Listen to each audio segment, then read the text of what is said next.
კიდევ ერთი ძალიან საინტერესო რანკინგი, ზღვის პროდუქტების რანკინგი. და ცოტა არ იყოს ძალიან ცოტა არ იყოს მეზიზღება და არ ვიცი გადავლახავ თუ არა, უბრალოდ დანახვაც კი მზარავს, მაგრამ არა უშავს. მოდით ერთად ვნახოთ ოქტოპუს, ანუ რვაფეხა. ამას ვერ შევჭამდი, არა შანსი არ არის.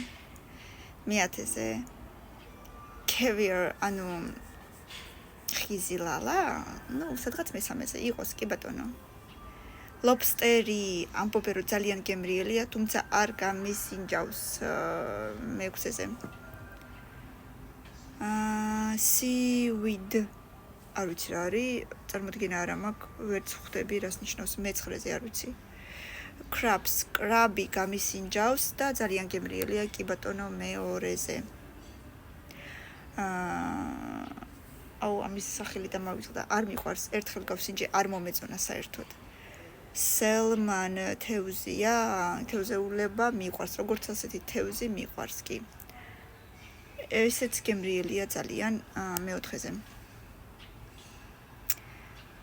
tuna თევზი, ესეც ძალიან გემრიელია, ტუნეცი მე-5-ზე კი ბატონო. და აი ამასაც ვერ გავსინჯავ, არა შანსი არ არის უბრალოდ. პირველი, მეორე, მესამე კარგი და მე-4 კარგი იყო, დანარჩენი ვერა, თუმცა კიდევ ძალიან ბევრი სახეობა არსებობს. მოდით აბა დავარანკინგოთ შემდეგზე ერთად, ამიტომ 500 ლაიქი აუცილებლად ეხლა და ძალიან მალე გავაკეთოთ.